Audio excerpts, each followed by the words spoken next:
But first, I want to get into this Disney pulling out of Netflix. Now, in case you don't know, Disney has decided they're going to pull their entire slate from Netflix.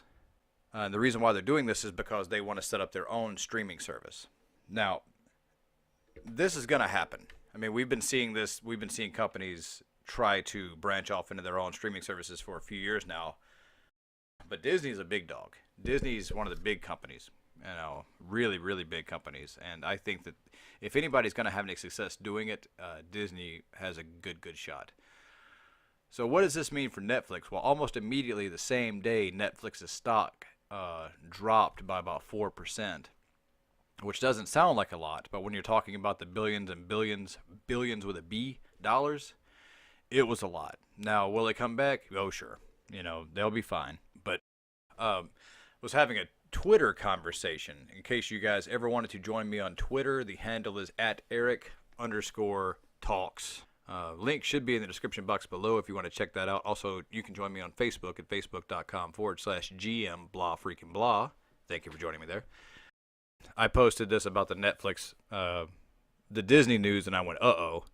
And then, just a couple hours later, Netflix stock falls. And I was like, that's why I said, uh-oh. And from that, got into a conversation where, I'm not quite sure how to pronounce this handle, but Decublock suggested that maybe this is why Netflix bought Millerverse. It was a buffer move. And we talked about that for, commented back and forth. And the more I thought about it, I was like, yeah, I think that observation is spot on. I think that's why they bought Millerverse. Because the question is in the air, well, what's going to happen with the Disney shows, with the Marvel shows? And I mean, the answer to that's really easy. They're not going to be on there. Now, the existing seasons, they'll be on there. I'm sure that deal was probably perpetual, unless Disney buys them out or the current contract has an expiration date. But you can expect that the current Disney shows that will be airing on Netflix will still be there, the Netflix shows. But the future seasons for Daredevil, Luke Cage, Jessica Jones, Defenders, Iron Fist, all of those, any future seasons I seriously doubt will be on Netflix. You will have to go to Disney for that. And I'm okay with that. I mean, they're trying to bring it all in-house, and that's what Disney does. This coming via thehollywoodreporter.com. Disney to pull movies from Netflix launch streaming service.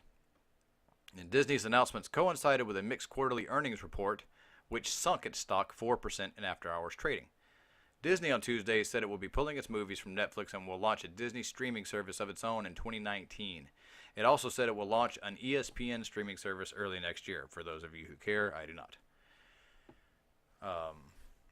To help do all of that, Disney will acquire a majority of BAMTech, the streaming technology company owned by MLBAM, MoBAM. I would just call them MoBAM if I have to read that again. The internet company owned by Major League Baseball. Fascinating. Disney already owned a stake in BAMTech, but will pay $1.58 billion for an additional 42%. And here I thought they were going to use Amazon's service like everyone else, Netflix included. Details of the Disney streaming service were sketchy Tuesday, with CEO Bob Iger saying that if a movie is Pixar or Disney branded, it will probably appear exclusively on the new service, including shows and movies made specifically for the service, but the jury is still out on Marvel and Star Wars films. And that, my friends, will probably depend on how much Netflix is willing to shell out for the rights to those. They go on about how ESPN's been bleeding subscribers forever. But the agreement with Netflix, it says canceling that out, caught investors off guard, and Netflix shares quickly sunk 4% on the news and after-hours trading. Now, that was a knee-jerk reaction. That will go back to normal. But that always happens. Major changes, people just panic. Sell! Crap, I shouldn't have sold all that. I'll get to Netflix in a second. Deciphering Iger's vague comments Tuesday, it could mean that the upcoming Frozen 2 would be available for streaming exclusively on Disney's new service, while Star Wars Episode 9 presumably would not, though they are both set for release in 2019.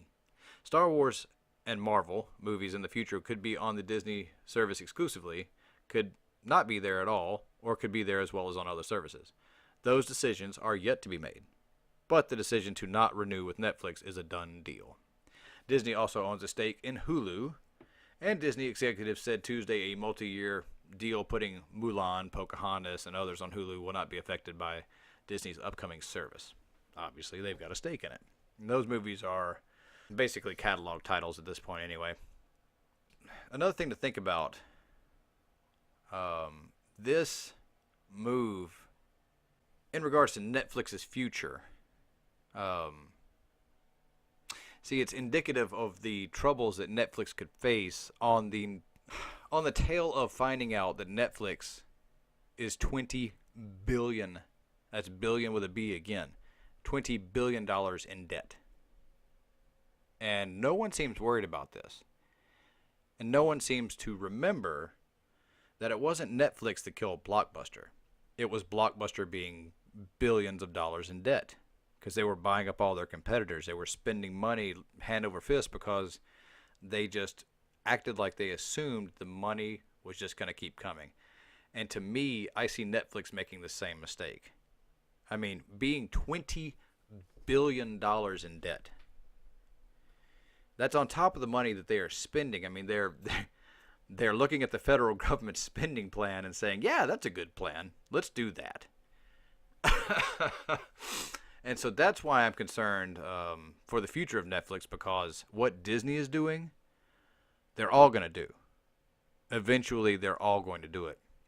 In order for Netflix to keep this up, they're going to have to start signing exclusive deals with studios. And you think they're spending money hand over fist now? I mean, you know, when I say this, I mean, I think this is me talking off the top of my head here, but I think it would require them to license these things perpetually, like forever, and paying that kind of money. I don't know if they can sustain that. So hopefully these guys can bank this well. In case you didn't know, Netflix bought Miller World. That's Mark, or is it Millar World? I've heard his name pronounced Mark Miller and Mark Millar. Now he is the creator of Kick-Ass and Kingsman, among other things, and they bought his entire company. So I guess that's a good windfall for him. So, you know, hats off to Mark Miller. Wish them the best. So we don't know yet if they're going to turn his... I mean, I'm assuming... This is just my gut feeling right now. I'm assuming we will see TV shows in the same vein as Marvel shows from Mark Miller's universe, to kind of like, again, buffer the loss of the Marvel shows. And you'll probably see some films too. Now, Kick-Ass and Kingsman, as of right now, they won't be in that because those rights have been sold off already. You know, they're in the hands of other people. But anything else, you know... He did something else, and I can't think of what it is. It's bothering me. It's escaping me. Yeah, I'm sure you guys will comment and be like, oh, yeah, he did this, and yeah, that's right. So, yes, please do. Let me know what I'm forgetting.